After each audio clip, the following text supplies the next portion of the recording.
This is Breaking the News Plus on Monday, July 6th, and this one's going to be a little bittersweet, at least for me, because a person I have interviewed countless times to talk about the wide world of sports, Jim Souhan of the Star Tribune, announces over the weekend in the Star Tribune that he's done being a sports writer.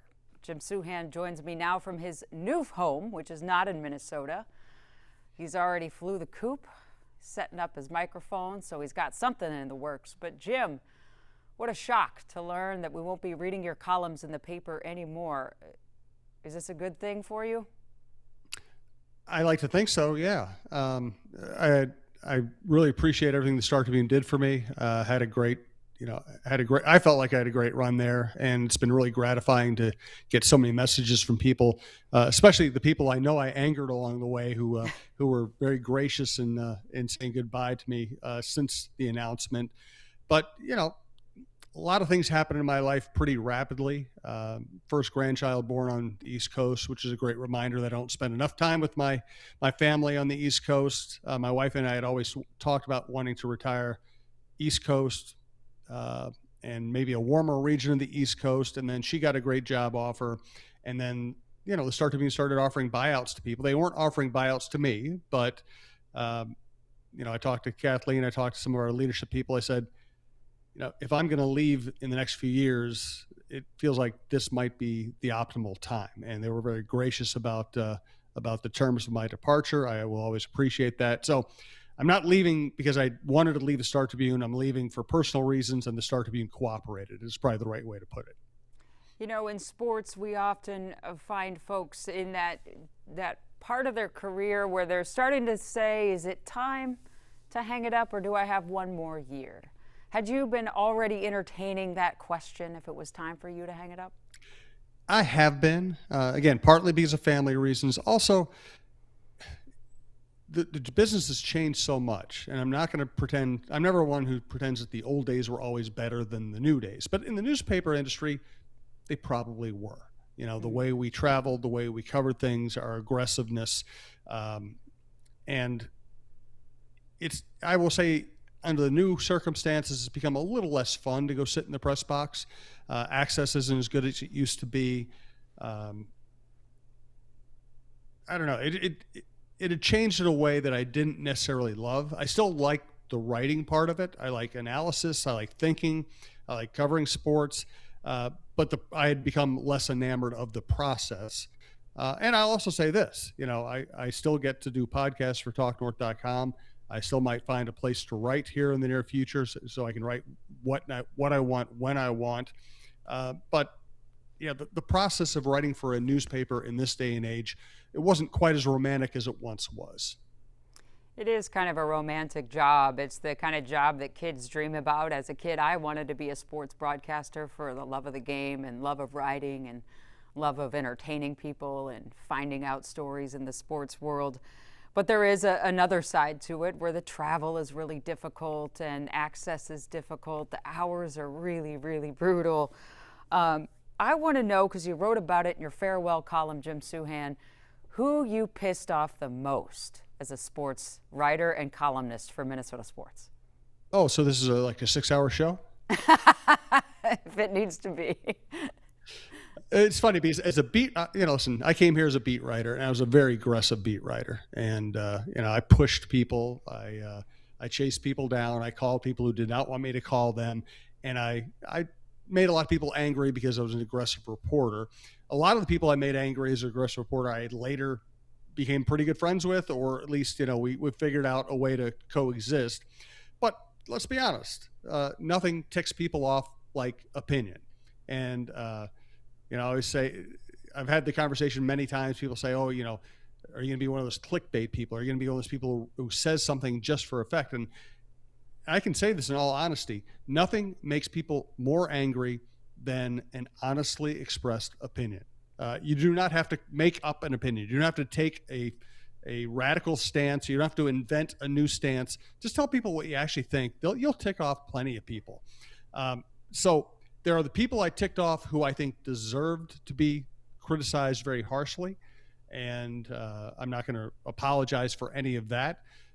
There are also times where you say something maybe a little more harshly than you would have wished, or you have somebody take something in a way that it wasn't intended. There are times you tick people off and you feel badly about it. That also happened. There are also a lot of really good people that I covered who I didn't get along with just because I was trying to do my job in a certain way. They didn't appreciate it. I know they're good. Like Joe Mauer, Joe and I butted heads a million times, and I was always pushing for him to give me a better answer or more information. And he's just a very reserved guy. I know Joe's a good human being. He was a great player. But the way I was going to do the job, we were not necessarily going to get along while I was doing that job.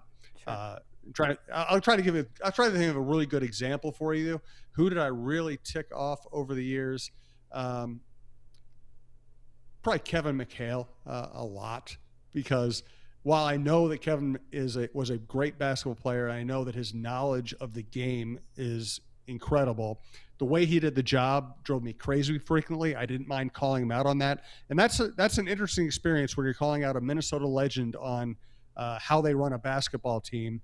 And when that Minnesota legend doesn't really want to hear the criticism, that was an interesting relationship. Absolutely. And that's a good segue into the folks you covered, both from the management side of teams, ownership side of teams, athletes on teams, coaches on teams.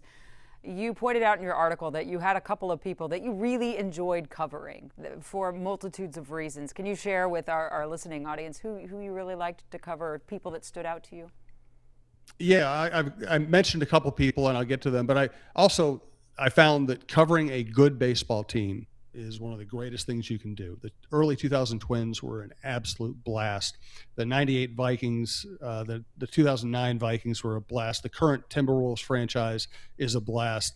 But yeah, I cited two people in particular who, and listen, I could list dozens and dozens of people I had great relationships with and I think very highly of. But to narrow it down, I said Lindsey Whalen and LaTroy Hawkins. Lindsey Whalen, probably the greatest winner in Minnesota sports history. And it's just such a great story. And she's a great human being on top of it. She basically was not recruited out of Hutchinson High School. She ends up being a two-time Olympic gold medalist, one of the greatest point guards in the history of the game, a Hall of Famer, four-time champion, and just a great human. So it's really hard to beat Lindsey Whalen. And from a very personal standpoint, LaTroy Hawkins, I watched LaTroy Hawkins put up some of the worst numbers of any major league pitcher in history in his early Twins career. And the man just stuck with it, and the Twins stuck with it because they saw how hard he was working and saw how coachable he was. And he went from having, a guy had a 5-something, 6-something ERA to being an excellent setup man for the early 2000 Twins, and then having like a 20-plus year career where everywhere he went, he was the Pied Piper for fans. He would form fan groups, not for them to treat him like he was something special, but so he could get to know them as human beings. Just two great examples of excellent athletes who are also great human beings and people who should be admired. Thank you for sharing that with us. Who will you miss, not as an individual, but as an organization in town? Which sports organization will you miss covering? I really enjoyed covering the Twins during their good runs. They're not in a great run right now, and I don't know when they're really going to be on a good run again. But that's one of the, I think I'm sometimes misidentified as a pure baseball guy. The reality is I hate bad baseball, and I love good baseball, and the Twins have had a lot of bad baseball. But when the Twins are good, the fact that you can work that locker room, that there are people throughout the organization I know I can get some stories out of, that's always been a kind of a sweet spot for me. Right now, I think the best shows in town are Target Center, the Lynx and the Timberwolves. Two really well-coached teams, two really well-run organizations. It's a great sport. The WNBA is spectacular. The NBA is spectacular. You don't have to pick one over the other. They're both great. You get to watch Olivia Miles and Nafisa Collier when she's healthy, and Anthony Edwards and the people surrounding him. They've just given us so much great basketball over the recent years. And of course, with the Lynx, it goes back to 2011. It's just hard to beat those teams right now.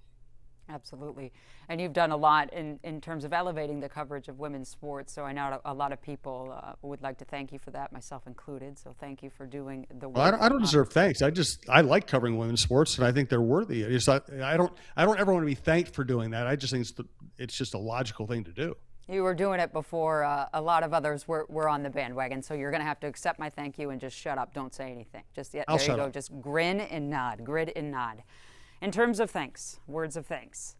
There's a part of your column that I'd be remiss if we didn't talk about, and you thanked your colleagues at the Star Tribune, and not just on the management side or on the sports side, but on the news side, and as the organization filled with journalists as a whole. It is the paper of record in the state of Minnesota, and you acknowledge the headwinds facing the newspaper industry and the media industry as a whole. Can you talk about why you did that? Yeah, I think that's more important than anything else. I grew up in the industry in a newspaper war in Dallas-Fort Worth. I worked briefly for the Fort Worth Star Telegram. It's the Dallas Times-Herald, the Dallas Morning News, the Fort Worth Star Telegram, and it was a major newspaper war. When I moved here, St. Paul Pioneer Press and the Minnesota Star Tribune were having a heck of a newspaper war, and with tons of great journalists on all sides, fighting for stories, fighting for relevance, fighting for subscriptions. And I looked at the newspaper business through this prism, which is sports is not the most important thing in the paper, but sports can help sell your paper. And no matter how important sometimes we think sports are, what we're really doing is we're supporting an organization that has to go cover the news, that has to be the daily voice of independent journalism, covering American politics, covering crime, covering corruption, covering all the things that won't get covered if the newspaper doesn't do them, or at least won't get covered at the same level of depth.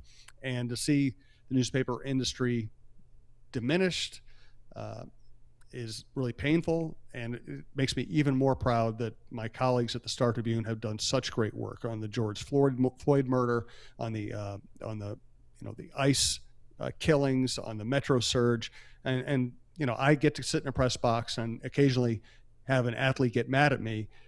These are people who go out and brave the rubber bullets and the pepper spray, and just to do their jobs, and they are very brave and they're excellent at what they do, which is why they've won so many awards. So I think they are the most important people in this conversation. Jim Souhan, it has been an absolute pleasure. If there is somebody out there who still wants to be a sports columnist someday, what is your advice to them? My advice would be this: don't ask me for advice on how to get a job or keep a job, because I don't know anymore. My advice would be, you're getting into a battle royale with a lot of other people who want to do these things, and you don't know how many good jobs are going to be available. You don't know what they're going to pay. You don't know what those jobs are going to look like in the future. So just become really good at something. Make yourself indispensable. The way I made myself indispensable to my newspapers was by becoming the best beat writer I could be. And then eventually I was lucky enough to write a column, which, it's not the most important thing in the paper, but I do think that pointed commentary, whether it's about politics or news or sports, is worth having in the paper, and it's something that a newspaper can deliver. So become really good at something. Become really good at writing. Become really good on camera. Become really good at analyzing. Find a niche that makes you indispensable, and good luck to you. The indispensable, really good at something, Jim Souhan. Thank you, friend. It's been a pleasure. Thank you for everything, Jana. I appreciate it. Absolutely. That's Breaking the News Plus on this Monday night. Take care.